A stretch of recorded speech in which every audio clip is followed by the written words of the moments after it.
Episode 1 की starting होती है और हमें बताया जाता है ली यान एक युवा लड़की जो कि इस शहर के सबसे अमीर व्यक्ति की दुल्हन बनने जा रही है। इसी के साथ वो रोंग परिवार में प्रवेश कर लेंगी। और फिर हम इस सीरीज की फीमेल लीड को देखते हैं जो कि मन में कह रही होती है लेकिन मैं नकली दुल्हन हूँ। और फिर तभी वहाँ पर एक व्यक्ति आ जाता है और उसे देख ली यान मन में कहने लगती है, दुष्ट पिता जल्दी करो, तुम्हारी बेटी अपनी प्रतिष्ठा खोने वाली है। और फिर हमारा मेन लीड फीमेल लीड से कहता है, लियान आज हमारी शादी की रात है और मैं देख रहा हूँ कि तुम बिल्कुल भी एंजॉय नहीं कर रही। फिर लियान घबराती हुई कहती है, नहीं नहीं मैं तो बहुत ही ज्यादा एंजॉय कर रही हूँ। फीमेल लीड उसके पास आती हुई कहता है, शादी की रात बहुत ही छोटी होती है, चलो सो जाते हैं। और वहीं उसकी ये सब बातें सुन लियान मन में कहने लगती है, खुद जाकर सो जाओ। और यंग मास्टर रोंग, क्या तुम अंधे हो? तुम्हें दिखाई नहीं दे रहा है कि मैं तुम्हारी दुल्हन हूँ भी या नहीं? तुम मुझे पहचान नहीं पा रहे हो? और फिर हमारा मेन लीड उसे धक्का देता है और उसके क्लोज जाने लगता है। वहीं लियान उसे ये सब करता देख ब्लश करते हुए मन में कहने लगती है, इस कमीने ने मुझे काटने की हिम्मत करी, मैं बहुत ही जोर से चिल्लाऊंगी। और फिर मेन लीड उसके पास आता है और उससे कहता है, चली जाओ।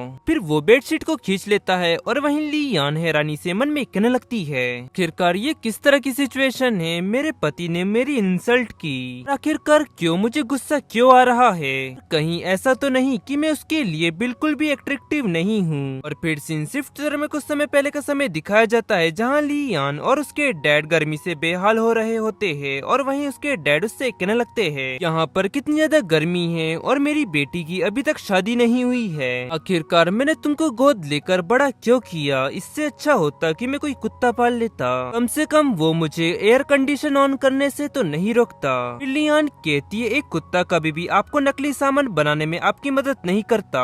गाइस, लियान के डैड का नकली सामान बनाकर उनको बेच देना यही उनका धंधा है और इसी से उनका घर चलता है। उसके डैड कहते, लड़की तुम जिसके बारे में बात कर रही हो उसी बूढ़े व्यक्ति ने कल एक नई नौकरी ज्वाइन की है, ध्यान से देखो। और फिर वो दोनों न्यूज़पेपर देखते हैं और उन दोनों की ही आंखें चमचमाने लगती है और चिल्लाते हुए कहते, $5 मिलियन।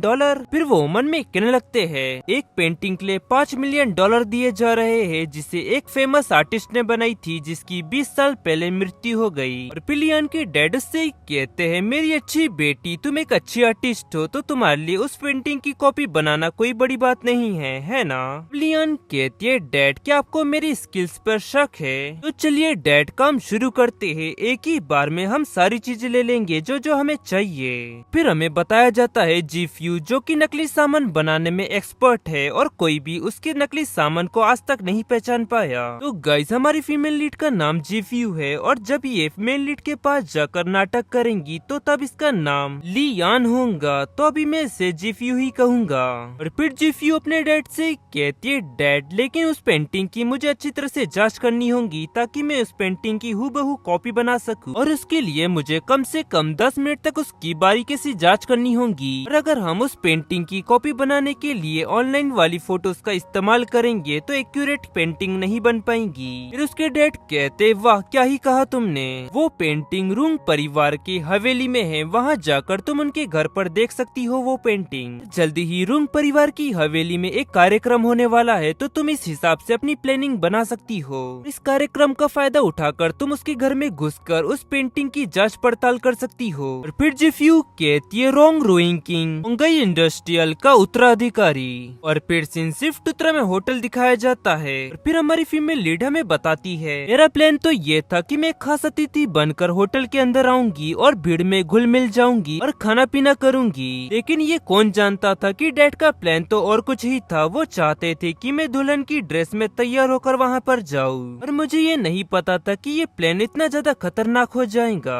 और ये बड़ी ही आश्चर्य की बात है कि जो उसकी दुल्हन है उसका नाम लियान है और वो बिल्कुल मेरी ही जैसी दिखती है। और फिर वो विंडो से बाहर देखती हुए कहती है, दुल्हन का ड्रेसिंग रूम वहाँ पर है, तो मुझे लगता है कि मुझे वहाँ जाने के लिए खिड़की का सहारा लेना होगा। और फिर जीफ्यू खिड़की का सहारा लेती हुए उधर जाने लगती है और कांपते हुए मन में कहती है, डैड को पहले ही असली दुल्हन को नशीली दवा देकर उसे बेहोश कर देना चाहिए था, अब कम से कम मुझे इतनी मेहनत तो नहीं करनी पड़ती। और जैसे ही मिशन पूरा हो जाएगा हम तुरंत यहाँ से निकल जाएंगे। और फिर वो किसी तरह उस रूम में पहुँच जाती है और कहती है, आखिरकार किसी तरह मैं बस्ती बचाते यहाँ पहुँची गई। और वहीं जीफ्यू दुल्हन की ड्रेस देख कहने लगती है, सच में इतने इम्पोर्टेंट काम के लिए डैड पर अभी भी भरोसा किया जा सकता है। तुमके बालिया, सच में अमीर लोगों की शादियाँ कितनी ज्यादा ग्रैंड होती है। और फिर वो उस ड्रेस के पास जाती है और खुश होती हुई कहती है, मुझे अब और ज्यादा इंतजार नहीं करना चाहिए, जल्दी से मैं ड्रेस चेंज कर लेती हूँ। और फिर वो ड्रेस चेंज कर लेती है और खुद को आने में देख मन में कहने लगती है, बस अब मुझे एक नकली दुल्हन बनना है और उसके घर पर जाकर उस असली पेंटिंग को अच्छी तरह से देख लेने के बाद में उसकी कॉपी बना दूंगी। और फिर सीन शिफ्ट तरह में हमारा मेन लीड दिखाया जाता है, जहाँ पर पब्लिक उसे देख कहने लगती है, यंग मास्टर सच में आज बहुत ही ज्यादा हैंडसम लग रहे हैं। फिर दूसरी लड़की कहती है वो रोंग रूइंग किंग है और वो 28 साल का है।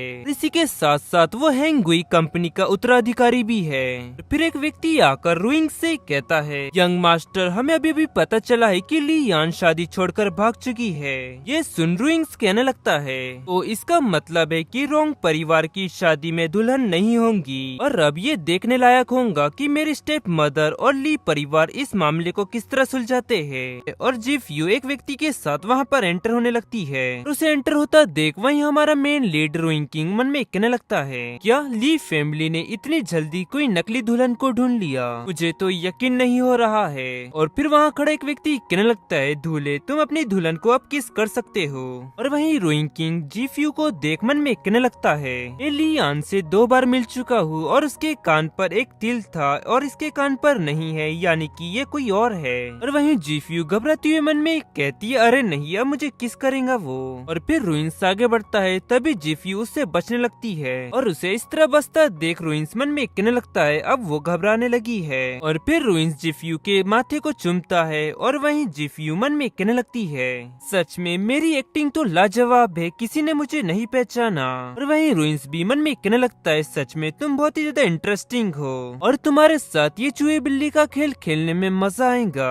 और फिर सीन शिफ्ट तरह में दुल्हन का ड्रेसिंग रूम दिखाया जाता है, जहाँ जिफ्यू खुद को आने में देख मन में कह रही होती है, सभी के लिए वाइन बुलाई गई है और अब शादी खत्म हो चुकी है, तो अब मैं आधिकारिक रूप से रोंग की विला पर जा सकती हूँ। और फिर तभी उसका फोन रिंग होने लगता है और फिर वो फोन देख मन में कहने लगती है, ये तो मेरे डैड का मैसेज है। और उस मैसेज को पढ़ जिफ्यू बहुत ही ज्यादा चौंकती हुई कहती है, क्या? और उस मैसेज में लिखा हुआ होता है, बेटी एक बुरी खबर है, लियान शादी छोड़कर भाग चुकी है और ये बात उसके परिवार को भी पता थी, तो इसलिए तुम जल्द से जल्द वहाँ से भागकर निकल जाओ। और ये मैसेज पढ़ने के बाद वो घबराती हुई कहती है, सच में मेरे डैड पर भरोसा नहीं किया जा सकता, जरूर वो कहीं ना कहीं नशे में होंगे, तभी उन्होंने इतना लेट मैसेज किया मुझको। और फिर वो जाकर गेट खोलती है और वहीं गेट के सामने एक व्यक्ति खड़ा हुआ होता है और वो उससे कहता है, तुम कहाँ जा रही हो? और ये व्यक्ति लियान का पिता होता है जो कि भाग चुकी है। और वहीं जिफ्यू उन्हें देख चौंकती हुए मन में कहती है, अरे नहीं। और फिर सीन शिफ्ट तरह में कुछ समय बाद का समय दिखाया जाता है, जहाँ लियान के डैड जिफ्यू से कह रहे होते हैं, ये बात जानता हूँ कि तुम मेरी बेटी नहीं हो, बताओ कि तुम कौन हो।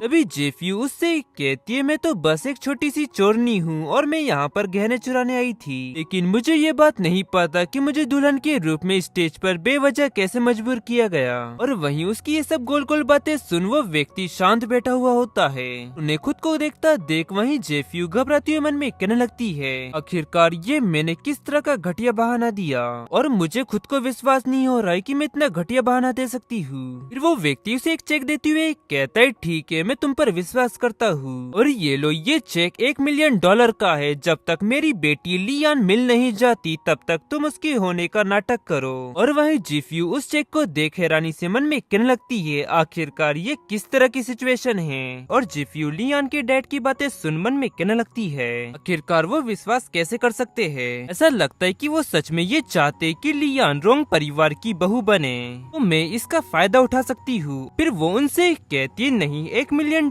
नहीं, मैं इसके लिए $2 मिलियन लूंगी। ये सुन वो गुस्से से कहता है, तुम?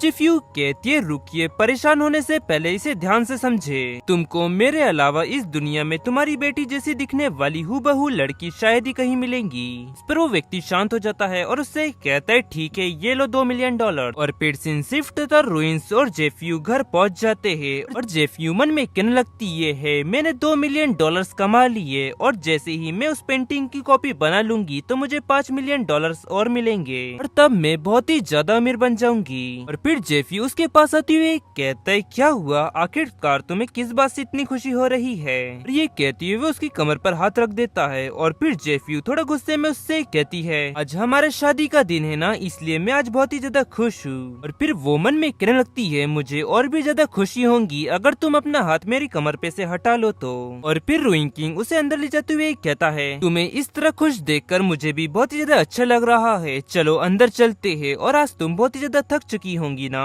तब जेफी कहती है हाँ मैं बहुत ज्यादा थक चुकी हूँ। और फिर रुइन किंग कहता है कंपनी के कुछ लोग लिविंग रूम में मेरा इंतजार कर रहे हैं, तो तुम रूम में जाओ, दूसरी मंजिल के एकदम आखिर में हमारा कमरा है और मैंने कमरे को तुम्हारी पसंद के हिसाब से डिजाइन करवाया है, तुम्हें पसंद आएगा। तब जेफी कहती है हाँ मुझे भी यकीन है कि वो रूम मुझे पसंद आएगा। और फिर वो आगे बढ़मन में कहने लगती है रुइन किंग इतना भी बुरा व्यक्ति नहीं है, वो अपनी वाइफ के साथ बहुत ही अच्छी तरह से बर्ताव कर रहा है। और लियान तुम कहाँ हो, जल्दी से वापस आ जाओ और तुम्हें उसकी पत्नी के रूप में बिल्कुल भी कोई दुख नहीं होगा। और फिर जेफी उस रूम में पहुंचती है और कहने लगती है सच में अमीर घर के लोगों के रूम कितने ज्यादा आलीशान होते हैं और मुझे तो लगता है कि इस अकेले रूम की कीमत मेरे पूरे घर की कीमत से ज्यादा होंगी। और लियान के यहाँ आने से पहले मैं इस जगह को अच्छी तरह से एंजॉय करूंगी और अब बेहतर होगा कि मैं यहाँ पर जिस काम से आई हूँ उस काम को शुरू कर दूं। और फिर वो एक नक्शा निकालते हुए कहती है अब मैं रुइंस के निवास पर हूँ जो कि बाई ओर का विला है और रुइंस के डैड मॉम और उसके छोटे भाई का विला दाई ओर वाला है।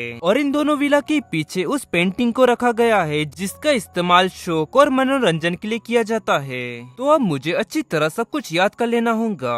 और फिर जेफी मन में कहने लगती है रुइंस लिविंग रूम में है तो इसीलिए मैं सामने के गेट से नहीं जा सकती, तो इसीलिए मैं यहाँ से सिर्फ नीचे ही जा सकती हूँ। ये अच्छी बात है कि मैं पूरी तैयारी से आई हूँ। और वहीं सीसीटीवी की मदद से रुइन किंग सारी चीजें देख रहा होता है। और फिर रुइन किंग का मैनेजर कहता है बॉस क्या हमको इसका बंदोबस्त कर देना चाहिए। तब रुइन किंग कहता है नहीं अभी नहीं। और रुइन किंग जेफी को देख मन में कहने लगता है ऐसा लगता है कि ये नकली दुल्हन ली परिवार के साथ काम नहीं कर रही है, क्या इसके पीछे उसका और कोई इरादा है, तो मुझको उसको अपने आसपास ही रहने देने में मेरा ज्यादा फायदा है। और वहीं जेफी उस रूम में पहुंच जाती है और ढूंढते हुए कहने लगती है ये बहुत ही ज्यादा अजीब बात है, लुओ मेंगाई इतने भी ज्यादा फेमस पेंटर नहीं है, लेकिन तब भी उसकी इतनी सारी पेंटिंग यहाँ पर संभाल कर क्यों रखी गई है। जे वो पेंटिंग मिल गई जिसकी मुझे तलाश थी और इस पेंटिंग की कीमत $5 मिलियन है। फिर वो उस पेंटिंग को छूती हुई कहती है इस पेंटिंग को मॉडिफाइड किया गया है और इसका पेंट बहुत ही ज्यादा गाढ़ा है। ठीक है मैंने इस पेंटिंग को अच्छी तरह से याद कर लिया है और इत्मीनान से मैं इस पेंटिंग को रंगने का अवसर ढूंढूंगी और तब मैं पूरी तरह से तैयार हो जाऊंगी। और फिर वो उस जगह से तेजी से बाहर निकलती हुई कहती है बेहतर होगा कि मैं जल्दी ही वापस चली जाऊँ। अगर रुइन किंग बेडरूम में वापस आ गया और उसने मुझे वहाँ पर नहीं देखा तो उसे शक हो जाएगा मुझ पर। और फिर सीन शिफ्ट तरह में रात का समय दिखाया जाता है जहाँ रुइन किंग चिल्लाते हुए कह रहा होता है बाहर निकल जाओ। और वहीं जेफी खुद को बाहर निकलता देख मन में कहने लगती है आखिरकार ये किस तरह की सिचुएशन है और रुइन किंग मुझे थोड़ा पागल लगता है, ने शादी की रात को दुल्हन को बेडरूम से बाहर धकेल दिया। और फिर वो खड़ी होती हुई कहती है एक प्रकार से ये अच्छी ही बात है, कम से कम मुझे अपनी वर्जिनिटी तो नहीं खोनी पड़ेगी, लेकिन आखिरकार क्यों मुझे इतना गुस्सा क्यों आ रहा है। और फिर वो जाकर सोफे पर बैठती हुई कहती है लकीली ये अच्छी बात है कि सोने के लिए मेरे पास यहाँ पर एक सोफा है और इसी के साथ साथ ये सोफा मेरे घर के बेड से भी कई ज्यादा मुलायम है। और अब से मैं लियान हूँ और मुझे इस बात का ध्यान रखना होगा कि किसी को भी मेरी सच्चाई का पता न चले। और फिर सीन शिफ्ट तरह में नेक्स्ट डे की मॉर्निंग दिखाई जाती है जहाँ पर कोई गेट नॉक कर रहा होता है और गेट नॉक करने की आवाज सुन जेफ्यू जाग जाती है और कहने लगती है आखिरकार कौन है जो इतनी सुबह सुबह गेट नॉक कर रहा है। और फिर वो जाकर गेट ओपन करती है, सामने साइड एक व्यक्ति खड़ा हुआ होता है और फिर वो उससे कहता है हेलो मैम मैं आपका ड्राइवर हूँ और मुझे यहाँ पर यंग मास्टर ने भेजा है, वो चाहते हैं कि मैं आपको कंपनी ले जाऊँ। फिर जेफ्यू कहती है पहले तो वो खुद ही कंपनी चला गया और फिर उसने तुमसे कहा कि मुझे कंपनी लेकर आओ। वो व्यक्ति कहता है यस मैम। और फिर सीन शिफ्ट तरह में कुछ समय बाद का समय दिखाया जाता है जहाँ जेफ्यू कार में बैठकर कंपनी की ओर जा रही होती है और मन में कहती है आखिरकार रुइन किंग करना क्या चाहता है, मुझे तो कुछ समझ ही नहीं आ रहा है। वो व्यक्ति कहता है मैम हम कंपनी पहुँच चुके हैं। तब जेफ्यू कहती है हाँ ठीक है। और फिर वो कार से उतरती है और मन में कहने लगती है चाहे कुछ भी हो मुझे बिना डरे आगे बढ़ना चाहिए। वहीं कंपनी के अंदर रुइन किंग जेफ्यू को आता देख कहने लगता है बेबी आखिरकार तुम यहाँ पर आ ही गई। और फिर रुइन किंग सभी एम्प्लॉय से कहने लगता है मैं आज आप सभी को अपनी वाइफ से मिलाना चाहता हूँ, ये है लियान। फिर जेफ्यू कहती है हेलो, आप सभी से मिलकर अच्छा लगा। और रोइंग किंग जेफ्यू से कह रहा होता है लियान आगे आओ और अंकल को हेलो कहो। फिर वो उनके पास जाकर हाथ आगे बढ़ाते हुए कहती है आप कैसे हैं अंकल, आपसे मिलकर अच्छा लगा। वो व्यक्ति हंसते हुए कहता है तुम बेवकूफ लड़की, तुम फिर से निर्लज हो रही हो, तुम अपने अंकल से ऐसी बातें कैसे कर सकती हो। और वहीं जेफ्यू हैरानी से कहती है अंकल। और फिर वो रोइंग किंग की ओर देखने लगती है और घबराती हुए मन में कहती है अरे नहीं, क्या मैं पकड़ी गई हूँ। और फिर सीन शिफ्ट होता है प्रेसिडेंट ऑफिस दिखाया जाता है, जहाँ रोइंग किंग जेफ्यू से कह रहा होता है फेक लियान, तुम्हारी एक्टिंग इतनी भी ज्यादा बेकार नहीं थी। और फिर वो बात घुमाती हुए कहती है ये तो बस अपने अंकल के साथ मजाक कर रही थी और मैं नकली कैसे हो सकती हूँ भला। और फिर रोइंग किंग कहता है लियान शादी से एक रात पहले ही अपने बचपन के प्यार के साथ भाग गई, तुम बिल्कुल हूबहू उसकी ही जैसी दिखती हो सिवाय एक तिल के जो कि तुम्हारे कान पे से गायब है। कि ये बातें सुन जेफ्यू अपना कान छुपाती हुए कहती है आखिरकार तुम मेरे को इतने ध्यान से क्यों देख रहे हो। और फिर वो शांत हो जाती है और उससे कहती है तो अब तुम्हारा प्लान क्या है, और तुम पहले से ही मेरी पहचान के बारे में जानते थे, लेकिन फिर भी तुमने ये सब नाटक मुझे करने दिया ताकि तुम खुद ही मुझे एक्सपोज कर सको, तो अब बताओ तुम क्या करना चाहते हो। और फिर रोइंग किंग कहता है चलो ये बात तो अच्छी है कि तुम बेवकूफ नहीं हो, मेरी स्टेप मदर हमेशा मुझे प्रेसिडेंट की सीट पर से हटाने के लिए नए नए प्लान्स बनाती रहती है। लियान और मेरी सौतेली माँ दूर के रिश्तेदार है और इसलिए मेरी सौतेली माँ ने उसे मेरी पत्नी बनाने की कोशिश करी ताकि वो मुझ पर दबाव डाल सके। और फिर जेफ्यू कंफ्यूज होती हुई उससे कहती है तो क्या तुम ये चाहते हो कि मैं एक डबल एजेंट बनूं जो कि तुम्हारी सौतेली माँ की सारी बातें आकर तुमको बताऊं। तब रोइंग किंग कहता है हाँ तुमने सही कहा। और फिर जेफ्यू कहती है तो इसका मतलब है कि अब दाव बदल गया है। और फिर वो रोइंग किंग से कहती है ठीक है मैं इसमें तुम्हारी मदद कर सकती हूँ, लेकिन ये सब करने के बदले में तुमको मुझे पेमेंट देनी होगी। अब रोइंग किंग कहता है हाँ ठीक है, मैं तुमसे वादा करता हूँ कि मैं तुमको इसके बदले पैसे दूंगा, लेकिन तुमको उससे पहले मुझे इन्फॉर्मेशन बतानी होगी। अब जेफ्यू कहती है किस तरह की इन्फॉर्मेशन। तब रोइंग किंग कहता है जैसे कि मेरा नाम रोंग रोइंग किंग है और मैं हैंगोई कॉर्पोरेशन का प्रेसिडेंट हूँ, तो अब तुम्हारी बारी, तुम अपने बारे में बताओ। तब वो कहती है मेरा नाम जेफ्यू है और मैं उप्स।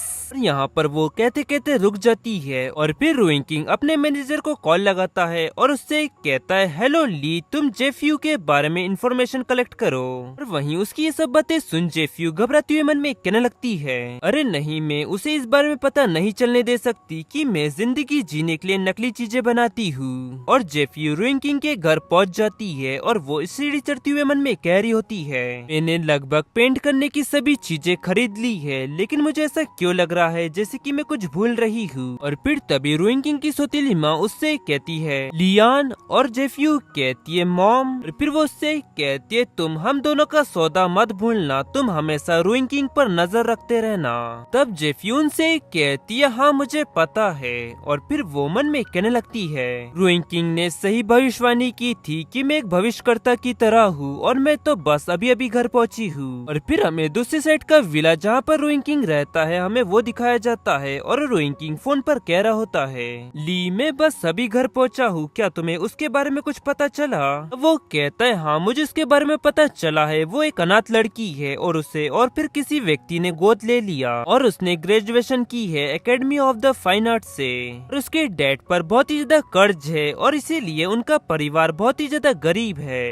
रोइंग किंग उससे कहता है क्या तुमको ऐसा नहीं लगता कि उसका बैकग्राउंड कुछ ज्यादा ही साफ है। तब ली उससे कहता है बिल्कुल नहीं, मैंने तो यहाँ तक सुना है कि उसने स्कूल में कई सारे अवार्ड्स जीते हैं और उसके काम को बहुत ही ज्यादा प्रोत्साहन और उसकी बहुत ही ज्यादा कीमत मिली है। फिर रोइंग किंग कहता है लेकिन अब वो बच्चों को पेंटिंग सिखाने तक ही सीमित रह गई। चलो ठीक है, लेकिन तुम उस पर इन्वेस्टिगेशन जारी रखना। और फिर तभी किसी के गाने की आवाज आती है एक ऊंचे शिखर पे बैठा हुआ ये चांद बादलों में छुपता जाए। और वो गाना सुन रोइंग कहने लगता है ये गाना। वहीं फोन पर ली कह रहा होता है हेलो रोइंग, क्या तुम मुझे सुन रहे हो? और फिर रोइंग जिस तरफ से गाना गाने की आवाज आ रही होती है उस तरफ तेजी से भागने लगता है और फिर वो उसकी स्टेप मदर की विला पहुंच जाता है और कहता है ये सॉन्ग तो वो है जब मैं छोटा था तब मेरी मॉम मेरे लिए गाया करती थी। और वो गाना जेफ्यू गा रही होती है पेंटिंग बनाते हुए। और फिर रोइंग टेरेस पे आता है और उससे कहता है तुम, और वहीं जेफ्यू हैरानी से उससे कहती है तुम वापस आ गए? अब रोइंग कहता है हाँ बस अभी ही आया हूँ। और फिर वो मन में कहने लगता है तो वो गाना तुम गा रही थी। और उसे खुद को ऐसा देखता देख जेफ्यू उससे हैरानी से कहने लगती है मैंने क्या किया है जो तुम मुझे इस तरह देख रहे हो? और वहीं रोइंग मन में कहने लगता है ये गाना बहुत ही ज्यादा पुराना है और वैसे भी उसका मेरी मॉम के साथ क्या ही रिश्ता हो सकता है। और वहीं रोइंग नीचे की ओर देख रहा होता है और वहीं जेफ्यू उसको नीचे देखता देख खुद भी नीचे देखने लगती है और फिर खुद को बचाती हुई कहती है गंदे इंसान आखिरकार तुम्हारी कहाँ पर नजर थी? और फिर रोइंग पीछे की ओर घूमते हुए कहने लगता है दरअसल तुम में और लियान में बहुत कुछ अंतर है। अगर तुमने ये ड्रेस शादी के दिन पहनी होती तो तुम बेनकाब हो जाती। और फिर जेफ्यू गुस्से से उससे कहने लगती है छोटी छाती होने में क्या बुराई है? और फिर वो चप्पल फेंक कर मारती है और कहती है चले जाओ। फिर रोइंग दोबारा गेट खोलता है और उससे कहता है देर हो चुकी है डार्लिंग, अब जाकर तुमको सो जाना चाहिए। ये सुन जेफ्यू चिल्लाती हुई कहती है क्या डार्लिंग, मैं तुम्हारी कोई डार्लिंग वार्लिंग नहीं हूँ। और हमें नेक्स्ट डे दिखाया जाता है जहाँ जेफ्यू कार में जा रही होती है और फिर वो उबासी लेती है और उबासी लेता देख रोइंग की माँ उससे कहने लगती है देखो अभी क्या समय हो रहा है जो तुम उबासी ले रही हो, और अब तुम रॉन्ग परिवार की बहू हो तो तुमको अपनी छवि पर ध्यान देना चाहिए। अब जेफ्यू कहती है हाँ आप सही कह रही है मॉम। और फिर मॉम कहती है अब जबकि तुम रॉन्ग परिवार की बहू हो तो तुमको आज के चैरिटी इवेंट में भाग लेना चाहिए। और मैं पहले खुद ही इसका आयोजन करती थी लेकिन अब तुमको भी मेरी इसमें मदद करनी होगी, समझ गई तुम? और जब तुम 7 साल की थी तब तुम अपनी मॉम के साथ ऐसे इवेंट में हिस्सा लिया करती थी, तो इसीलिए मुझे तुम्हारी क्षमता पर पूरा भरोसा है। और इसी के साथ साथ तुमको ये भी याद रखना होगा कि तुम अब एक मजबूत परिवार का हिस्सा हो। तब जेफ्यू कहती है हाँ मैं समझ गई। और फिर वो मन में कहने लगती है सच में मालकिन बनना इतना भी ज्यादा आसान नहीं है। और फिर सीन शिफ्ट होता में टेबल पर ढेर सारा खाना दिखाया जाता है और वहीं जेफ्यू टेबल पर इतना सारा खाना देख उसकी आंखें चमचमाने लगती है और मन में कहती है आज सुबह घसीटे जाने से पहले मैंने कुछ भी खाना नहीं खाया था और यहाँ पर तो बहुत ही ज्यादा खाना बनाया है, ऐसा लगता है कि अब मैं भूखी नहीं मरूंगी। और वहीं मॉम किसी से कह रही होती है मिस हान वैसे क्या चेयरमैन आए थे? वहीं आवाज सुन जेफ्यू पीछे घुमन में कहने लगती है आखिरकार रोइंग की सौतेली माँ किससे बात कर रही है? और फिर वो एक लड़की को देखती है और उसे देख मन में कहती है वाओ ये कितनी ज्यादा खूबसूरत है। तब वो लड़की यानी कि हान कहती है मैडम मेरी मॉम ट्रैफिक में फंस गई है और अभी तक वो यहाँ पर नहीं आई। फिर वो जेफ्यू को देख कहती है ये कौन है? तब मॉम कहती है वो रोइंग की पत्नी है और कुछ दिन पहले समाचार और मीडिया में सिर्फ उसकी ही खबर छप रही थी। और फिर जेफ्यू आगे हाथ बढ़ाती हुई कहती है हेलो मेरा नाम लियान है। और उसकी ये बातें सुन हान गुस्से से मन में कहने लगती है तो क्या वो सब कुछ बातें सच थी? फिर वो तुरंत पीछे घुमा हंसी जाती हुई कहती है मुझे कुछ काम करना है तो मैं चलती हूँ। फिर जेफ्यू कहती है क्या हुआ, वो मुझसे नफरत करती है क्या? फिर मॉम चिल्लाती हुई कहती है तुम बच्ची, क्या तुम बेवकूफ हो? क्या तुम ये बात भूल चुकी हो कि वो रोइंग की एक्स गर्लफ्रेंड है और अगर तुम उसके साथ इतनी अच्छी तरह से बर्ताव करोगी तो उसको ऐसा लगेगा जैसे कि तुम दिखावा कर रही हो। और उनकी ये बातें सुन जेफ्यू चौंकती हुई कहती है क्या? और फिर हमें कुछ देर बाद का समय दिखाया जाता है जहाँ पर जेफ्यू मन में कह रही होती है अच्छा तो अमीर परिवारों की गैदरिंग कुछ इस तरह की होती है और यहाँ पर सभी लोगों ने नकली दिखावे का मास्क पहना हुआ है और अब मैं खड़े खड़े बहुत ही ज्यादा थक चुकी हूँ। और फिर वो सोफे पर बैठ जाती है और तभी किसी की आवाज आती है लीशिन मैंने सुना है कि तुम अपनी बहू ले आई हो। आवाज सुन जेफ्यू हैरानी से उस ओर देखने लगती है और रोइंग की मॉम जेफ्यू के पास आकर उससे कहती है लियान, इनसे मिलो, ये है मिसेस हैन। इसी के साथ साथ ये इवेंट की चेयरमैन है और आकर इनसे हेलो कहो। तब जेफी उनसे कहती है, हेलो चेयरमैन हैन, आप कैसी हो? आपसे मिलकर मुझे बहुत ही अच्छा लगा। और फिर हैन उससे कहती है, रोइंकिंग का टेस्ट इतना भी ज्यादा बुरा नहीं है। जेफ्यू कहती है, चेयरमैन हैन, सच में आप कितनी ज्यादा काइंड है। और वहीं दूर खड़ी हान उन्हें देख मन में कह रही होती है रोइंकिंग उसे अपनी ब्राइड बनाने के लिए अंधा हो चुका है। और फिर हान एक व्यक्ति को अपने पास बुलाती है और धीरे से उससे कहती है, ठीक है, जैसा मैंने तुमसे कहा है वैसा ही करना, समझ गए तुम? वो व्यक्ति कहता है, हाँ मिस हान, मैं समझ गया। और वहीं दूसरी तरफ चेयर वुमन हैन कह रही होती है, अगर मेरी मिनरू मेरे लिए एक ऐसा उत्कर्ष दामाद घर पर ला सके तो मुझे इतना चिंता करने की जरूरत नहीं पड़ेगी। मॉम कहती है, निश्चित रूप से आप मजाक कर रही है चेयर वुमन हान। मिनरू एक उत्कर्ष लड़की है जो निश्चित रूप से रोइंकिंग से भी बेहतर पति पाएंगी। और वो व्यक्ति शैंपेन से भरा टावर वहाँ लाने लगता है और आकर जेफ्यू से टकरा जाता है। इससे जेफ्यू नीचे गिर जाती है। और फिर वो व्यक्ति उससे कहता है, मुझे माफ करिएगा, मैं जल्दी में था जिस कारण मैं गाड़ी को कंट्रोल नहीं कर पाया। तब जेफ्यू उससे कहती है, ठीक है, कोई बात नहीं। और वहीं वहाँ खड़े लोग ये सब देख आपस में कहने लगते हैं, अरे वो तो रोंग परिवार के यंग मास्टर की वाइफ है ना। और उसकी पहले ही सार्वजनिक उपस्थिति में उसके साथ ये सब हो गया, सच में ये कितना ज्यादा एम्बेरेसिंग है। और मैंने तो सोचा था कि यंग मास्टर मिस हान से प्यार करते हैं, लेकिन फिर भी आखिरकार उन्होंने किसी और लड़की से शादी क्यों की। वहीं जेफ्यू उन सभी की ये सब बातें सुन रही होती है और फिर वो उठती है और वहाँ से जाते हुए मन में कहने लगती है, इस पार्टी में सिर्फ ऐसे लोग हैं जिन्हें किसी पर भी दया नहीं आती और न ही वो किसी की मदद करते हैं, और इसीलिए अब मैं ऐसे माहौल में नहीं रहना चाहती। और फिर सीन शिफ्ट तरह में जेफ्यू रूम में दिखाई जाती है जहाँ पर वो एक मैगजीन पढ़ रही होती है। और तभी बाहर से आवाज आती है, यंग मिस्ट्रेस, खाना खाने का समय हो चुका है, पूरा परिवार खाना खाने के लिए मुख्य भवन में एकत्रित होगा। जेफ्यू उससे कहती है, हाँ ठीक है, मैं समझ गई। और फिर सीन शिफ्ट तरफ सभी लोग डिनर टेबल पर दिखाए जाते हैं जहाँ रोइंकिंग कह रहा होता है, हनी ये डिश तुम्हारी फेवरेट है ना, ये लो, थोड़ा और लो। जेफ्यू कहती है, हाँ शुक्रिया। वहीं रोइंकिंग के डैड उन दोनों को इस तरह देख हंसते हुए कहने लगते हैं, मैंने तो सोचा था कि रोइंकिंग इस शादी के खिलाफ होगा, और मुझे इस बात की बिल्कुल भी उम्मीद नहीं थी कि तुम दोनों का रिश्ता इतना ज्यादा अच्छा होगा। और फिर तभी गुस्से से रोइंकिंग की मॉम कहती ही, भले ही उन दोनों का रिश्ता अच्छा हो लेकिन उनका स्वभाव खराब है। अब डैड कहते, क्या आखिरकार तुम्हारे कहने का मतलब क्या है? और रोइंकिंग की मॉम कह रही होती है, तुम अपनी बहू से क्यों नहीं पूछते, उसने आज ऐसा काम किया है जिससे रोंग परिवार अपमानित हुआ है। उनकी ये बात सुनते ही जेफ्यू घबराने लगती है। और फिर मॉम आगे कहती है, मैं आज उसको एक चैरिटी इवेंट में ले गई थी, ये चाहते हुए कि वो उस चैरिटी इवेंट में कुछ मदद करेंगी, लेकिन ठीक इसके उलट उसने कुछ भी मदद नहीं की और वो बिना कहे वहाँ से चली गई। और वहाँ पर सभी लोग उसे वहाँ से जाते हुए देख रहे होते हैं और कुछ भी कहे बिना ऐसा चले जाना, क्या ये सही है? और उसने ये सब करके हमारे परिवार की छवि खराब की है। और ये सब कहते हुए वो बॉल को टेबल पर पटकती है और वहीं उसे ऐसा करता देख जेफ्यू को भी गुस्सा आने लगता है और वो मन में कहती है, नहीं, मैं यहाँ पर अपना गुस्सा नहीं दिखा सकती, मुझे एक अच्छी बहू बनना होगा। और फिर वो फूजिंग चेन को देखने लगती है और फिर वो एक चेन की सांस लेती है और कहती है, क्या तुमने नहीं देखा कि मुझ पर वाइन गिर गई थी और मैं अपने साथ ज्यादा कपड़े भी नहीं लाई हूँ, अगर मैं वहाँ पर रुकती भी तो मैं ज्यादा मदद नहीं कर पाती। अब मॉम कहती है, क्या तुम्हारे कहने का मतलब ये है कि ये सब मेरी गलती है और मैं कुछ ज्यादा ही सोच रही हूँ? और फिर वो जाकर रोइंकिंग के डैड का हाथ पकड़ लेती है और रोती हुई कहती है, तो उसको चैरिटी इवेंट में इसलिए ले गई थी ताकि हमारी परिवार की गुडविल बन सके, और अंत में ये सब घूम फिर कर बातें मुझ पर आ गई और मेरी ही गलती कहलाई। वहाँ पर मैंने अपने परिवार का मजाक बनवा लिया और अब फ्यूचर में मैं उसका सामना कैसे करूँगी? डैड कहते, ठीक है, कोई बात नहीं, वो धीरे धीरे ये सब करना सीख जाएंगी। और फिर वो जेफ्यू से कहते, चलो और अपनी मॉम से अब माफी मांगो और ये बात को यही खत्म करो। ये सुन जेफ्यू हैरानी से कहती है, और फिर वो अपना गुस्सा कंट्रोल करती हुई कहती है, मॉम ये सब मेरी गलती थी, मुझे माफ कर दो।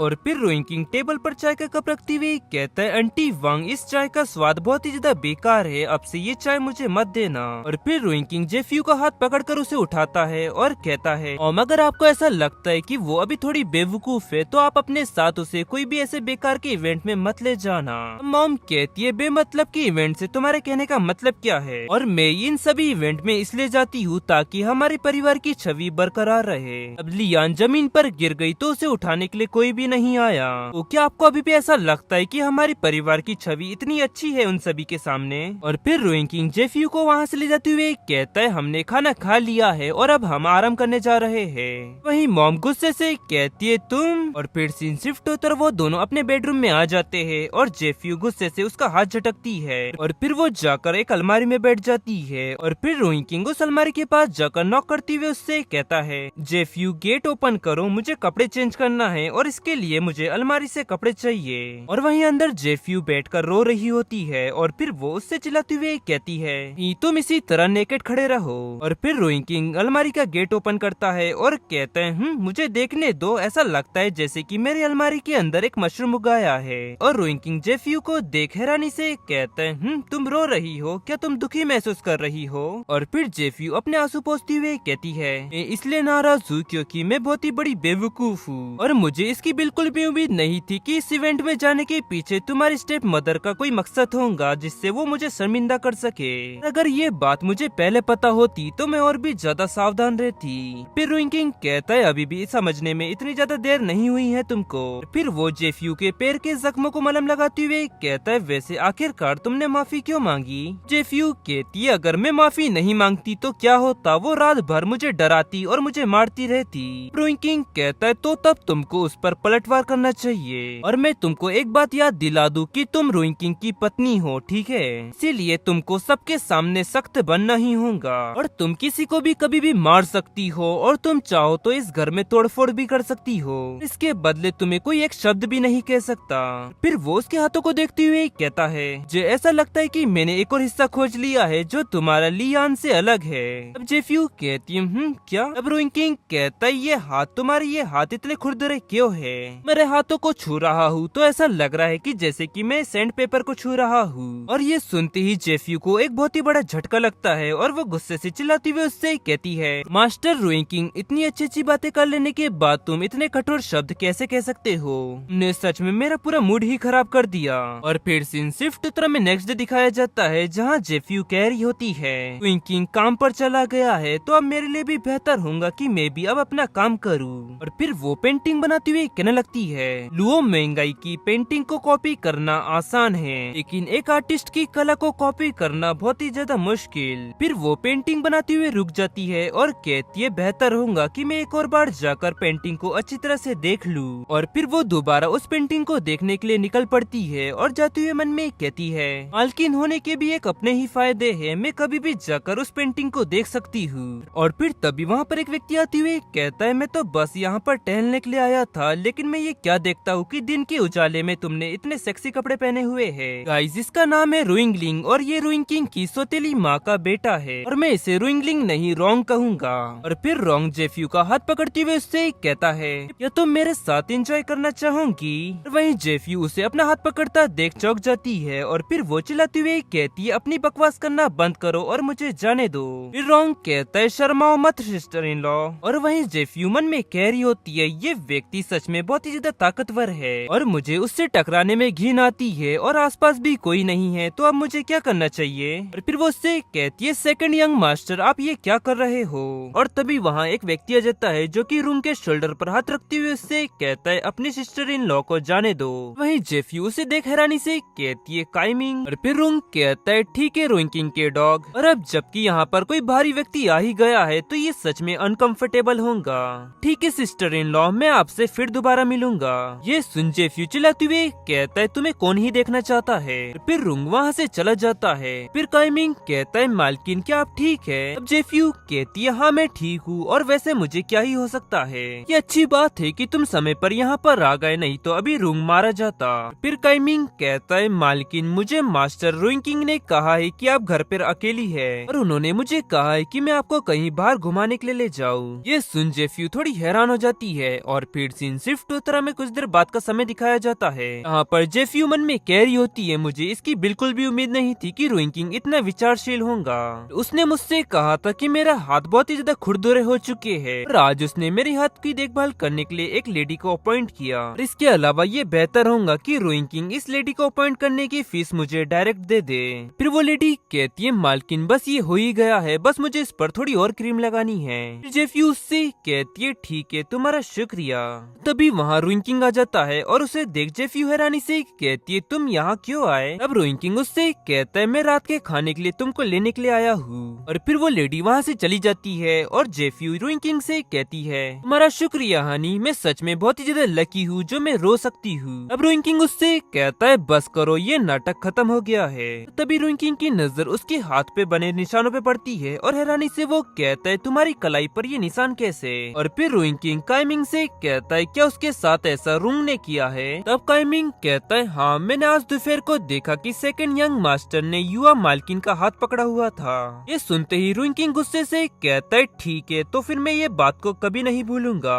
वहीं जेफ्यू रुइंकिंग को इतना गुस्से में देख मन में कहने लगती है हम दोनों तो सिर्फ कपल होने का नाटक कर रहे हैं, फिर भी रुइंकिंग इतने गुस्से में क्यों है? क्या वो इस वक्त नाटक कर रहा है? तभी जेफ्यू उससे कहती है हनी तुमने कहा ना कि हम दोनों रात का डिनर साथ में करेंगे। तब रुइंकिंग कहता है हाँ, और फिर सीन शिफ्ट होता उन दोनों ने डिनर कर लिया होता है और जेफ्यू आगे बढ़ अंगड़ाई लेती हुई कहती है मेरा पेट तो पूरी तरह से भर चुका है। और उसे इस तरह करता देख उससे कहता है तुम अपने आप को देखो। तब जेफ्यू उससे कहती है मैं एक देवी जैसी दिखती हूँ ना। और फिर रुइंकिंग उससे कहता है सच में तुमने बहुत ही ज्यादा पी ली है। तब जेफ्यू उससे कहती है नहीं। तभी जेफ्यू की नजर बाजू में पड़ती है जहाँ पर कुछ लोग गाना गा रहे होते हैं और उन्हें देख वो आगे बढ़ती हुई कहती है सच में वो लोग कितने ज्यादा खुश लग रहे हैं, मुझे जाकर उन्हें ज्वाइन करना चाहिए। उसे तेजी से आगे बढ़ता देख रुइंकिंग उससे कहता है ध्यान से। और जेफ्यू अपनी हील्स उतारती हुई कहती है मैं ठीक हूँ, तुम चिंता मत करो और ये लो मेरी हील्स पकड़ो, मैं बस कुछ देर में वापस आती हूँ। और फिर जेफ्यू जाकर उनके ग्रुप में ज्वाइन हो जाती है और वहीं रुइंकिंग उसे देख मन में कहने लगता है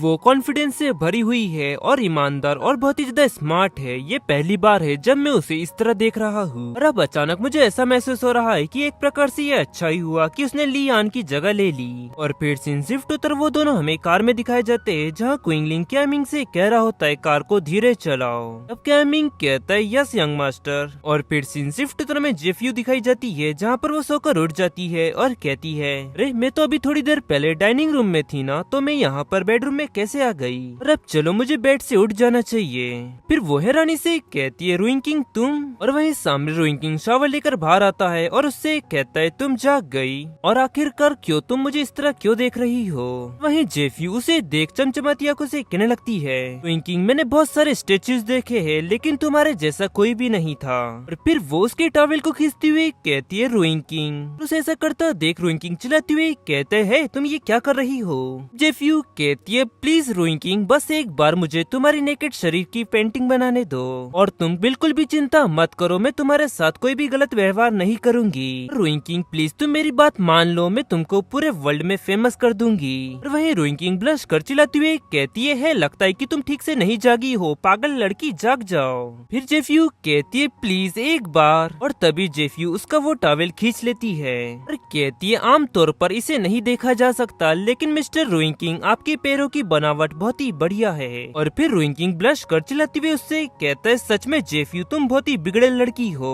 ये कहकर वो तुरंत वहाँ से भाग जाता है। और फिर जेफ्यू मन में कहने लगती है सच में वो बहुत ही ज्यादा शर्मीला है और आखिरकार वो खुद को क्यों छुपाता है और आजकल के व्यक्तियों के साथ खेल खेलना सच में कितना ज्यादा मुश्किल हो चुका है। और वहीं रुइंकिंग उसकी ये सब बातें सुन चिल्लाती हुई उससे कहता है मैं तुम्हारी बातें सुन रहा हूँ। और फिर सीन शिफ्ट होकर हमें पेंटिंग मटेरियल की एक शॉप दिखाई जाती है जो कि बहुत ही ज्यादा पुरानी है। और फिर जेफ्यू उस शॉप के अंदर जाती है और उस व्यक्ति से कहती है भाई मैं वो पेंट लेने आई हूँ जिसका मैंने फोन पर तुमको ऑर्डर दिया था।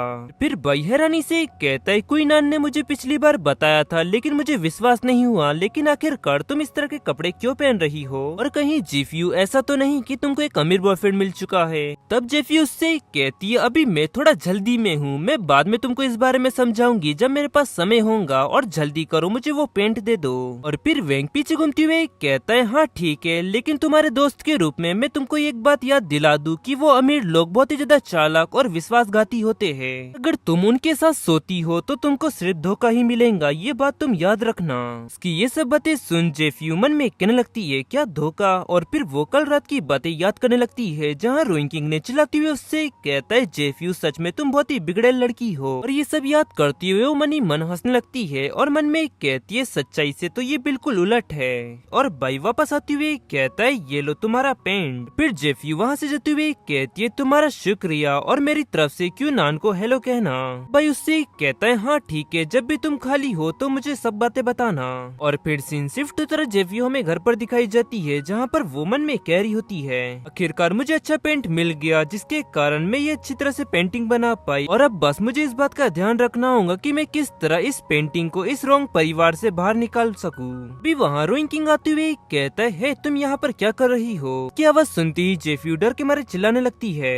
फिर वो पीछे मुड़ हैरानी से कहती है रोइंग किंग आखिरकार तुम घर वापस कब आए? और फिर वो तुरंत उस पेंटिंग को ढकते हुए कहने लगती है तुम घर वापस आ गए और तुमने तो सच में मुझे डरा ही दिया।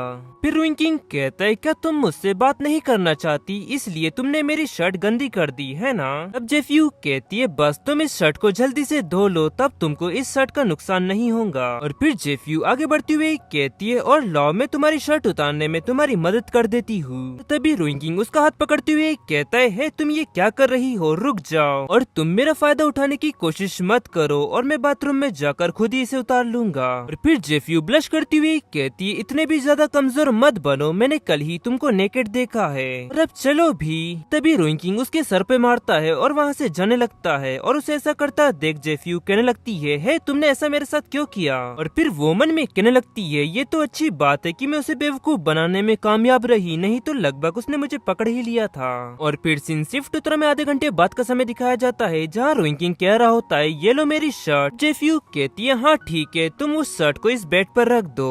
फिर रोइंग किंग उस शर्ट को बेड पर फेंक देता है और कहता है और हाँ आज से तुम और मैं एक ही बेड पर सोएंगे और अब से तुमको उस सोफे पर सोने की कोई जरूरत नहीं है। ये सुन जेफियो हैरानी से कहती है क्या? और फिर रोइंग किंग कहता है और हाँ कल छुट्टियाँ बिताकर मेरी आंटी वापस आ रही है और वो इस परिवार की एक नैनी है जिसने मुझे बड़े होते हुए देखा है, इसीलिए वो कभी भी मेरे रूम में आ सकती है। और उसकी ये सब बातें सुनते ही जेफियो चौंकते हुए मन में कहने लगती है तो यानी कि इसका ये मतलब है कि आज से मुझे रोइंग किंग की पत्नी होने की एक्टिंग अच्छी तरह से निभानी होगी। और फिर जेफियो कहती है तो फिर ठीक है इस पर अच्छी तरह से बात कर लेते हैं। ठीक है मैं तुम्हारे साथ एक ही बेड पर सो लूंगी लेकिन तुम मेरे साथ कुछ भी गलत नहीं कर सकते, ठीक है? तब रोइंग किंग उससे कहता है हमारा ये बेड बहुत ही ज्यादा बड़ा है, तुम अपनी साइड सोना और मैं अपनी साइड सोऊंगा और मैं तुमसे वादा करता हूँ कि मैं तुम्हारे साथ कुछ भी गलत नहीं करूंगा।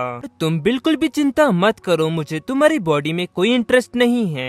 कि ये बातें सुनती ही जेफियो चिल्लाती हुई कहती है तुम। और फिर सीन शिफ्ट उत्तर में नेक्स्ट डे की मॉर्निंग दिखाई जाती है जहाँ जेफियो सो रही होती है और हमें एक लेडी दिखाई जाती है और यही रोइंग किंग की आंटी है और वो रोइंग किंग से कह रही होती है यंग मास्टर मालकिन अभी तक नहीं उठी है। रोइंग किंग उससे कहता है वो देर से उठती है और तुम उसकी बिल्कुल भी चिंता मत करो, वो जब उठेंगी तो खाना खा लेंगी। और फिर आंटी कोई कहती है अगर वो सच में तुमसे प्यार करती है तो उसे तुम्हारा ख्याल रखना चाहिए और क्या वो अभी भी कोई एक बच्ची है क्या? इसके अलावा तुम्हारे डैड ने तुम्हारी शादी तय कर दी थी और अगर इस सब के बारे में तुम्हारी माँ को पता होता। रोइंग किंग कहता है अगर वो यहाँ पर होती भी ना तो भी कुछ भी नहीं बदलता, डैड जो चाहते हैं वो वही करते हैं। अभी आंटी कोई कहती है सच में यंग मास्टर मुझे आपके लिए बहुत ही ज्यादा दुख हो रहा है। और फिर सीन शिफ्ट उत्तर में हैंगोई कंपनी की बिल्डिंग दिखाई जाती है जहाँ पर अपने ऑफिस में रोइंग किंग कह रहा होता है ब्लू मून के डेवलपमेंट प्रोजेक्ट को निर्देशक मॉडल ने अस्वीकार कर दिया। उसका मैनेजर कहता है सर उन्होंने कहा कि प्रस्ताव पर ठीक से काम नहीं किया गया है और कंपनी इतना ज्यादा जोखिम नहीं उठा सकती। फिर रोइंग किंग कहता है रिस्क उठाना तो एक बिजनेसमैन का माइंडसेट होना चाहिए और पता लगाओ कि ये सब के पीछे कौन है। और फिर वो मन में कहने लगता है मुझे तो लगता है कि ये सब के पीछे मेरी सौतेली माँ या उसका बेटा ही होना चाहिए। फिर रोइंग किंग कहता है मैं आज शाम जो प्रेसिडेंट के साथ डिनर करने वाला हूँ, क्या तुमने उसकी सारी तैयारी कर ली? मैनेजर कहता है हाँ सर मैंने सारी तैयारी कर ली है। और फिर सीन शिफ्ट उत्तर में कुछ समय बाद का समय दिखाया जाता है जहाँ रोइंग किंग कार से एक जगह पर पहुँच जाता है और ड्राइवर कहता है बॉस हम पहुँच चुके हैं। रोइंग किंग कहता है हाँ ठीक है। और फिर रोइंग किंग बाहर की ओर देखते हुए मन में कहने लगता है अरे ये तो वही जगह है जहाँ पर जेफियो ने शानदार डांस किया था। और फिर रोइंग किंग कार से बाहर निकलता है तभी वहाँ एक लड़की आती हुई कहती है रोइंग किंग। वही रोइंग किंग उसे देख हैरानी से कहता है मिनरू तुम। और फिर मिनरू अपनी आंखों में आंसू लिए उससे कहने लगती है मैंने तुमको कार से बाहर निकलते हुए देखा इसलिए मैं तुम्हारे पास चली आई, हम दोनों को काफी ज्यादा समय हो चुका है एक दूसरे को ना देखे हुए। रोइंग किंग क्या तुम ये जानते हो कि मैंने तुमको कितना ज्यादा याद किया? फिर रोइंग किंग कहता है मिनरू यहाँ पर बहुत सारे लोग हैं और मुझसे वो सब मत कहो। तभी अचानक मिनरू उसे गले लगाती हुई कहती है मुझे इसकी कोई परवाह नहीं है कि यहाँ पर कितने ज्यादा लोग हैं, मुझे तो बस हम दोनों की परवाह है और किसी की नहीं। फिर रुइंकिंग उसे दूर धकेलते हुए कहता है मैं पहले से ही शादीशुदा हूँ और ये बिल्कुल भी ठीक नहीं है मिनरू। फिर तभी मिनरू उसे फिर से कसकर गले लगा लेती है और चिल्लाते हुए कहती है रुइंकिंग मैं ये बात अच्छी तरह से जानता हूँ कि तुम उस लड़की से बिल्कुल भी प्यार नहीं करते और तुम सिर्फ मुझसे प्यार करते हो और तुम्हारे डैड को मैं बिल्कुल भी पसंद नहीं हूँ और उन्हें ऐसा लगता है कि मैं एक बुरे परिवार से आती हूँ और चाहे कितना भी समय क्यों न लग जाए रुइंकिंग मैं तुम्हारा इंतजार करूंगी। और फिर रुइंकिंग उसे चिल्लाते हुए कहता है मिनरू मुझे जाने दो। तभी कोई फोन में उन दोनों की फोटो क्लिक कर लेता है और एक व्यक्ति रुइंकिंग और मिनरू की एक साथ फोटो खींच लेता है और कहता है ये खबर तो आज की सबसे बड़ी खबर होने वाली है। और फिर सीन शिफ्ट उत्तर में कुछ समय बाद का समय दिखाया जाता है। यहाँ पर हम एक व्यक्ति को देखते हैं, ये है प्रेसिडेंट लुई केवन जो कि रुइंकिंग का एक पुराना दोस्त भी है और वो रुइंकिंग से कह रहा होता है मैंने बाहर मिनरू को देखा जो कि तुम्हारी एक्स गर्लफ्रेंड रह चुकी है, क्या तुम उससे मिले? तब रुइंकिंग उससे कहता है हाँ मैं उससे मिला और मैंने उससे कुछ बातें करी। और फिर केवन कहता है मुझे याद है कि तुमने उसे बहुत ही लंबे समय तक डेट किया था और वो पहली लड़की है जिसे तुम अपने घर ले गए थे और तुम अब ये मत कहना कि इतने लंबे समय के बाद तुम उससे मिलने के बाद तुमने बस उसका हालचाल ही पूछा। फिर रुइंकिंग कहता है वो सब पुरानी बातें हैं और इस वक्त उस सब की बातें करना बेकार है। और फिर केवन कहता है ओ मैंने तो सोचा था कि वो तुम्हारे दिल का टुकड़ा है लेकिन अब तुम उसका जिक्र भी नहीं करना चाहते, कहीं ये सब इसलिए तो नहीं क्योंकि तुम अपनी वाइफ पर मोहित हो चुके हो? फिर रुइंकिंग कहता है उसमें आकर्षण जैसा कुछ नहीं। और फिर वो स्माइल करते हुए मन में कहने लगता है वो बस एक बेवकूफ लड़की है और उसे इस तरह मुस्कुराता देख केवन उससे कहने लगता है तुम्हारे चेहरे पर इस मुस्कुराहट को देखकर तो ऐसा नहीं लगता, क्या तुम इस वक्त अपनी वाइफ के बारे में सोच रहे थे? और फिर रुइंकिंग सीरियस होती हुई उससे कहता है बस अब इस सब के बारे में बात करना बंद करते हैं और बिजनेस के बारे में बात करते हैं, ब्लू मून के बारे में। और फिर सीन शिफ्ट होता में जेफयू दिखाई जाती है जहाँ पर उसके फोन पर उसके डैड का कॉल आ रहा होता है और फिर वो कॉल उठाती है और कहती है डैड क्या आपको उस डाउन पेंटिंग की फोटो मिल गई जो मैंने आपको भेजी थी? अब उसके डैड कहते हैं हाँ मुझे मिल गई और अब सब कुछ मैं संभाल लूंगा।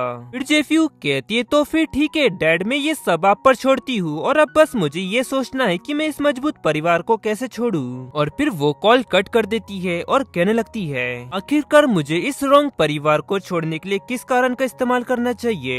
तभी जेफयू के फोन पर एक नोटिफिकेशन आता है और वो हैरानी से कहती है क्या एक न्यूज? फिर वो न्यूज देखती है जहाँ पर रुइंकिंग और मिनरू की न्यूज छपी हुई होती है रॉन्ग परिवार का वारिस अपनी एक्स गर्लफ्रेंड के साथ डेट पर गया, वो दोनों एक दूसरे के गले भी मिले और अब रुइंकिंग और लियान की शादी खतरे में है। और ये न्यूज देखकर जेफयू कहने लगती है लकीली मुझे एक कारण मिल ही गया। और फिर सीन शिफ्ट उत्तर में कुछ समय बाद का समय दिखाया जाता है जहाँ जेफयू रोती हुई कह रही होती है मैं रो नहीं तो क्या करूँ। तभी रुइंकिंग घर में एंटर होती हुई कहता है ये इतना शोर किस बात का है, क्या हुआ है? अब आंटी कुई कहती है मास्टर आपको खुद ही जाकर इसे देखना चाहिए। और वहीं अंदर रूम में एक व्यक्ति कह रहा होता है लियान क्या हुआ है बताओ मुझे, तुम्हारे डैड तुम्हारी मदद करेंगे। और वहीं जेफयू जोर जोर से रो रही होती है। और तभी वहाँ रुइंकिंग आते हुए कहता है आखिरकार तुम सब यहाँ पर क्या कर रहे हो? और फिर जेफयू रुइंकिंग की ओर इशारा करते हुए कहती है मैं उससे डिवोर्स लेना चाहती हूँ। कि ये बात सुनते ही रुइंकिंग चौंक जाता है और रुइंकिंग की मॉम कहने लगती है रुइंकिंग क्या तुमने न्यूज नहीं पढ़ी? और मुझे तो इसकी बिल्कुल भी उम्मीद नहीं थी कि मेरा प्यारा बेटा इतना बड़ा घोटाला करेगा कि तुम अपनी वाइफ को छोड़कर अपनी एक्स गर्लफ्रेंड के साथ हो। ये सुनते ही रुइंकिंग के डैड चौंकते हुए खड़े हो जाते हैं और कहते क्या? और फिर रुइंकिंग मन में कहने लगता है मैं हाल ही में होटल में मिनरू से मिला और पापराजी ने मेरी फोटो खींच ली, क्या ये सिर्फ एक सहयोग था या किसी की साजिश? और फिर जेफयू फुट फुट कर रोती हुई कहती है चलो रुइंकिंग डिवोर्स ले लेते हैं और मैं सोचूंगी कि मैंने कभी तुमसे प्यार किया ही नहीं और कभी तुम मुझसे मिले ही नहीं क्योंकि रुइंकिंग तुम मेरे प्रति बिल्कुल भी वफादार नहीं हो। तब रुइंकिंग उससे कहता है ये सब वैसा नहीं है जैसा तुम सोच रही हो। और फिर वो मन में कहने लगता है जेफयू को आखिरकार क्या हुआ, वो तो असली नहीं है ना, तो उसे इस खबरों से फर्क नहीं पड़ना चाहिए। और फिर मॉम कहती है याओडे तुमको अपने बच्चे को सबक सिखाना चाहिए और इस तरह का काम हमारे परिवार की छवि पर एक धब्बा है। उसकी ये सब बातें सुन रुइंकिंग मन में कहने लगता है मेरी सौतेली माँ इस सब का फायदा उठाने की कोशिश कर रही है। और फिर रुइंकिंग अपने डैड से कहता है डैड ये मेरी और मेरी वाइफ के बीच का मामला है, तो इसीलिए आपको इसमें चिंता करने की कोई जरूरत नहीं है, मैं इसे संभाल लूंगा। और फिर रुइंकिंग कहती है इस सिचुएशन में सबसे बेहतर यही होगा कि हम दोनों डिवोर्स ले ले रुइंकिंग उससे कहता है आखिरकार तुम ये सब कैसे कह सकती हो? और ये कहती है वो जेफयू को उठा लेता है और वहाँ से ले जाते हुए कहता है और अब चलो बेडरूम में चलते हैं, इस मामले को वहीं सुलझाएंगे। और उसे ऐसा करता देख जेफ्यू ब्लश करते हुए कहने लगती है तुम ये क्या कर रहे हो, जाने दो मुझे। फिर वो उसे ले जाकर बेड पर गिरा देता है और उसके चेहरे को छूते हुए उससे कहता है आखिरकार तुम क्या गड़बड़ करना चाहती हो। अब जेफ्यू उससे कहती है तुमने कहा था ना कि तुम्हें मेरी बॉडी में कोई इंटरेस्ट नहीं है। रोइंकिंग उससे कहता है हाँ मैंने ऐसा कहा था, वो भी सिर्फ तुमको चिढ़ाने के लिए। कि ये बातें सुन जेफ्यू ब्लश करते हुए मन में कहने लगती है अरे नहीं, मैं सच में कितनी बड़ी बेवकूफ हूँ और भले ही मैं उसके सामने नेकेड ही क्यों ना हो जाऊँ, वो कभी भी रिएक्ट नहीं करेगा। और फिर रोइंकिंग कहता है वैसे तुमने जो लिविंग रूम में एक्टिंग की वो तुमने कहाँ से सीखी। तब जेफ्यू उससे कहती है इससे तुम्हारा कोई लेना देना नहीं है, वैसे भी रोइंकिंग तुम तो मुझे धोखा दे रहे थे, मेरे पास डिवोर्स फाइल करने का एक कारण था और वैसे भी ये तुम्हारे लिए ही बढ़िया है, मैं तुमसे एक पैसे लिए बिना तुम्हें छोड़ सकती हूँ। फिर रोइंकिंग कहता है मैं ये बात तो नहीं जानता कि आखिरकार तुम करना क्या चाहती हो, लेकिन जेफ्यू ऐसा लगता है कि तुम ये भूल चुकी हो कि तुम असली लियान नहीं हो, है ना। अब जेफ्यू कहती है हाँ मैं ये बात जानती हूँ कि मैं लियान नहीं हूँ, लेकिन तुम अपनी वाइफ को छोड़कर अपनी एक्स गर्लफ्रेंड के साथ अफेयर चला रहे हो, यही कारण डिवोर्स फाइल करने के लिए काफी है। अब रोइंकिंग उससे कहता है तो फिर ठीक है आगे बढ़ो और तुम इसे ट्राई कर देख लो।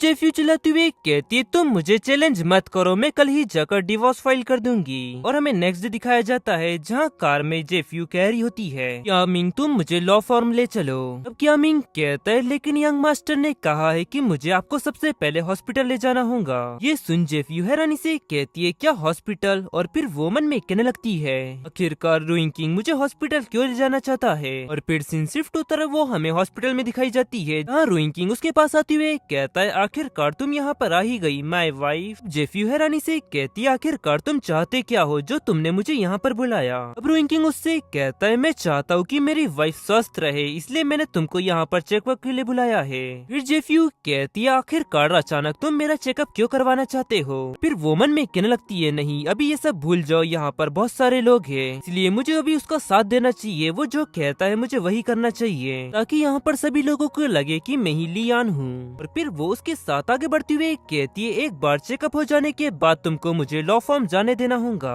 रोइंकिंग कहता है हाँ ठीक है तुम जा सकती हो, मुझे इससे कोई दिक्कत नहीं है। और फिर सीन शिफ्ट उत्तर में 1 घंटे बाद का समय दिखाया जाता है जहाँ नर्स उन्हें फाइल देती हुई कहती है ये लीजिए ये है आपकी जनरल फाइल और इसमें आपकी डीएनए रिपोर्ट है, ताकि रिपोर्ट्स के रिजल्ट आने में टाइम लगेगा तो आप कल हमारी ऑफिशियल वेबसाइट पर उसके रिजल्ट्स देख सकते हैं। फिर जेफ्यू वो फाइल लेती हुई कहती है हाँ आपका शुक्रिया। फिर जेफ्यू रोइंकिंग से कहती है तो क्या मैं लॉ फॉर्म जा सकती हूँ। तब रोइंकिंग कहता है हाँ तुम जा सकती हो और क्या मिंग तुमको वहाँ छोड़ देगा। ये कहने के बाद उसे देख वो स्माइल करने लगता है। उसे इस तरह देख जेफ्यू चौंकते हुए मन में कहने लगती है आखिरकार वो मुझे इस तरह देख अजीब तरह से मुस्कुरा क्यों रहा है, मानो जैसे कि उसके दिमाग में कोई प्लान चल रहा हो। वहाँ क्या मिंग आते हुए कहता है मालकिन। और फिर जेफ्यू हमें कार में दिखाई जाती है जहाँ पर वो मन में कह रही होती है आखिरकार रोइंकिंग का प्लान क्या है, वो क्या करने की कोशिश कर रहा है। फिर वो उस फाइल को ओपन करती है और मन में कहती है ये अजीब बात है, ये क्या ये सच में लियान की आईडी है। और इसी के साथ साथ ये तो बहुत ही अजीब है, लियान और मेरी डेट ऑफ बर्थ एक ही है,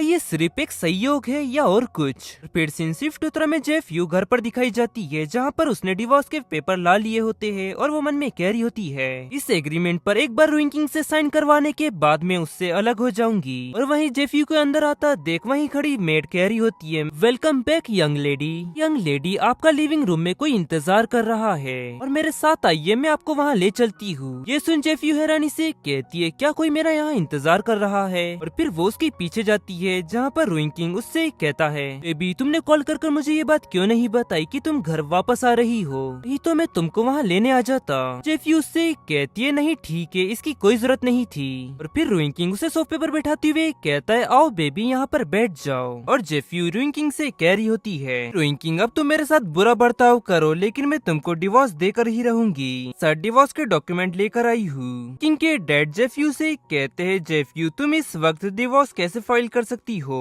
अभी ये सब रोइंकिंग की गलती है लेकिन वो फ्यूचर में खुद को सुधार लेगा और तुम्हारे साथ अच्छा बर्ताव करेगा। और फिर रोइंकिंग की मॉम कहती है जेफ्यू तुम जल्दी ही मॉम बनने वाली हो तो तुमको अच्छे से बर्ताव करना चाहिए। कि ये बात सुनती ही जेफ्यू चौंकती हुई कहती है क्या मॉम, कौन, क्या मैं। रोइंकिंग उसे एक पेपर देते हुए कहता है मुझे पता है जेफ्यू कि अभी तुम्हारा मूड ठीक नहीं है लेकिन इस रिपोर्ट को अस्वीकार नहीं किया जा सकता। था। वो जो आज सुबह तुम्हारी टेस्ट हुए थे उसमें डॉक्टर ने कहा है कि तुम 3 हफ्ते से प्रेग्नेंट हो। जेफ्यू कहती है मेडिकल रिपोर्ट और ये तारीख तो आज की है। और फिर वो मन में कहने लगती है अच्छा रुइंकिंग, मुझे अब पता चल गया जो आज सुबह तुमने मेरा हेल्थ चेकअप कराया था उस सब के पीछे तुम्हारा ये प्लान था। और ये सब के अलावा हमने एक दूसरे को कभी किस भी नहीं किया तो मैं प्रेग्नेंट कैसे हो सकती हूँ। फिर वो खड़े होकर चिल्लाती हुई कहती है मुझे एबॉर्शन करवाना है और रुइंकिंग तुमने मुझे धोखा दिया है और ये सब देख लेने के बाद क्या तुम्हें अभी भी ऐसा लगता है कि मैं तुमसे प्यार करूंगी। और फिर रुइंकिंग जेफ्यू का हाथ पकड़ती हुई कहता है मैं मिनरू के बारे में गलत था और प्लीज ऐसा मत करो, इससे हमारे बच्चे पर बुरा असर पड़ेगा। चिल्लाती हुई कहती है जाने दो मुझे। तब रुइंकिंग कहता है प्लीज शांत हो जाओ और क्या हम अपने रूम में जाकर इस बारे में बात करें। चिल्लाती हुई कहती है नहीं, तुमने ये सब चाल चली है, तुम झूठे और मक्कार हो। और फिर वो दोनों अपने रूम में जाते हैं और जेफ्यू चिल्लाती हुई उससे कहता है क्या तुम पागल हो चुकी हो, आखिरकार तुम्हारी ये सब करने की हिम्मत कैसे हुई। अब जेफ्यू कहती है तुम पागल हो गए होंगे, मैं नहीं, और तुम ये सब कैसे कह सकते हो कि मैं प्रेग्नेंट हूँ, अब मुझसे शादी कौन करेगा।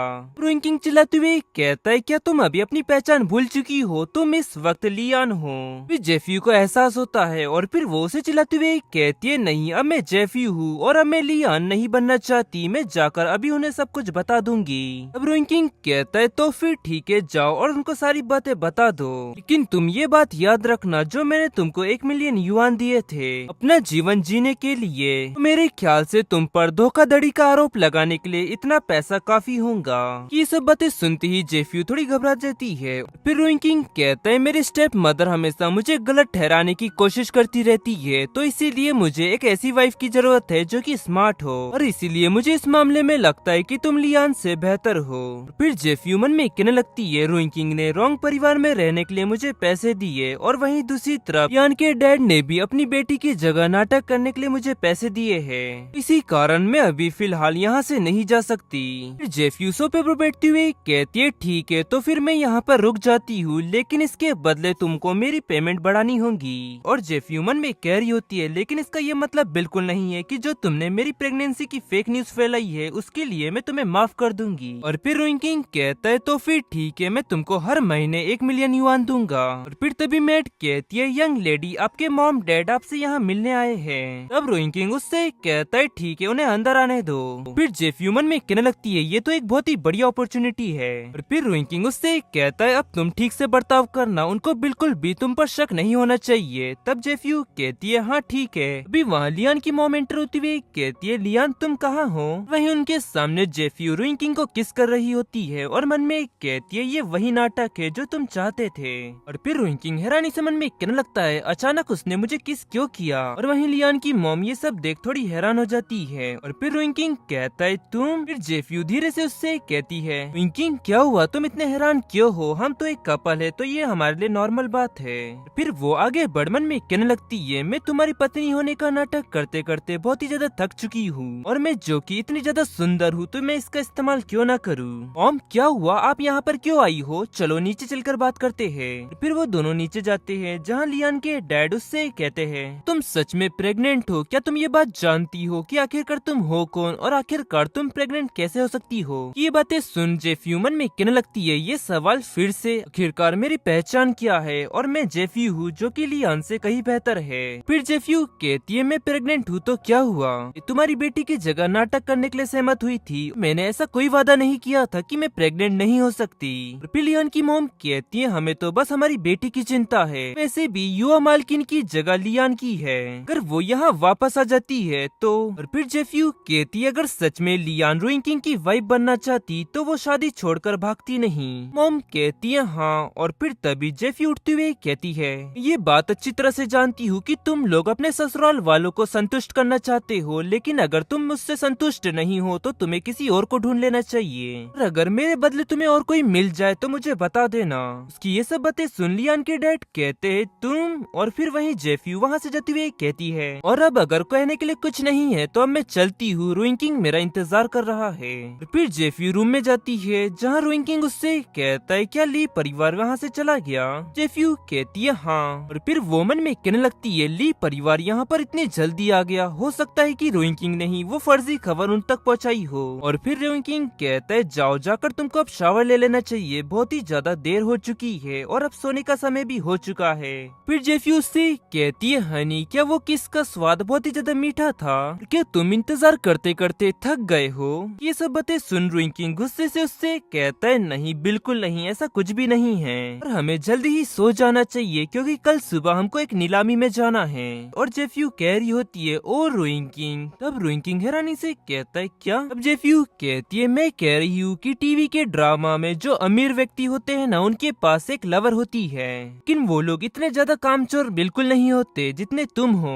जब मैं तुम्हें किस करती हूँ तो तुम भी शर्मा जाते हो। फिर रुइंकिंग गुस्से में कहता है, जेफ्यू जाओ और जाकर नहा लो और सो जाओ, मैं कल की नीलामी में जल्दी ही पहुँचना है। और फिर सीन शिफ्ट होता में आधी रात का समय दिखाया जाता है जहाँ वो दोनों एक ही बेड पर अपनी अपनी साइड सो रहे होते हैं। तभी रुइंकिंग को एक साउंड आता है और वो मन में कहने लगता है, ये आवाज कैसी? और फिर वो उठता है और देखता है जहाँ पर जेफ्यू को ठंड लग रही होती है। फिर वो उसे गले लगाते हुए मन में कहने लगता है, कल मुझे आंटी को एक गर्म रजाई लाने के लिए कहना होगा। और फिर सीन शिफ्ट होता है, वो दोनों उस नीलामी में पहुंच जाते हैं जहाँ पर उन्हें देख वहाँ के लोग कहने लगते हैं, अरे ये तो वही कपल है ना, इसकी बीच में खबर आई थी कि इन दोनों के बीच में मतभेद चल रहे हैं। फिर ये दोनों इतने खुश क्यों दिख रहे हैं? क्या वो नाटक कर रहे हैं? फिर हम एक व्यक्ति को देखते हैं जो कि दूसरे व्यक्ति से कह रहा होता है, कल न्यूज में खबर आई थी कि रुइंकिंग की वाइफ प्रेग्नेंट है। मेरे ख्याल से वो धोखाधड़ी की खबर फेक थी। और वहीं मिनरू भी आई हुई होती है और रुइंकिंग की ओर जाती हुई कहती है, रुइंकिंग हम दोनों ने एक दूसरे को बहुत दिनों से नहीं देखा है ना?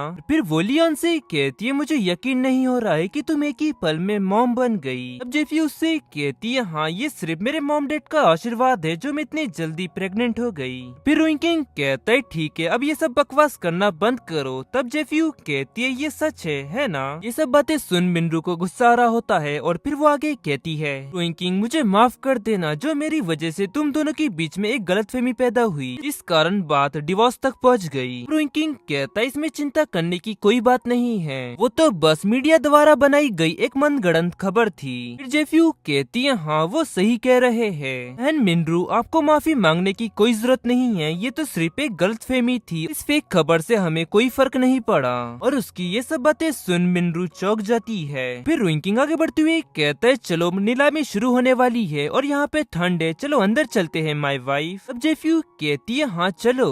वहीं मिनरू गुस्से से मुट्ठी टाइट करते हुए मन में कहने लगती है, इन्हें ये प्लान इतनी मेहनत से बनाया था लेकिन उन पर कोई फर्क नहीं पड़ा। और फिर हम एक स्टेज पर होस्ट को देखते हैं जो कि कह रहा होता है, नीलामी में आए हुए सभी गेस्ट का स्वागत है। वहीं जेफ्यू मन में कह रही होती है, मैं पहली बार किसी नीलामी में आई हूँ, क्या ये सच में इतना अच्छा होता है? फिर होस्ट आगे कहता है, आज की पहली बोली है ये व्हाइट क्रिस्टल की ज्वेलरी जिसकी शुरुआती कीमत है 3.6 मिलियन युआन। उस ज्वेलरी को देख जेफ्यू खुश होती हुई कहती है, ये तो बहुत ही ज्यादा प्यारा है, लेकिन ये इतना महंगा क्यों है? रुइंकिंग उससे कहता है, सफेद क्रिस्टल महंगा नहीं है, लेकिन इस नीलामी में आ जाने के बाद उस सफेद क्रिस्टल की प्राइस बढ़ चुकी है, इसीलिए ये इतना ज्यादा महंगा है। वहीं जेफ्यू उस ज्वेलरी को चमचमाती आंखों से देख रही होती है और कहती है, अच्छा तो ये बात है। और गाइस इसी के साथ एपिसोड नंबर 20 यहाँ एंड होता है। पसंद आया तो लाइक एंड सब्सक्राइब जरूर करें। मिलते हैं आपको जल्दी नेक्स्ट एपिसोड में।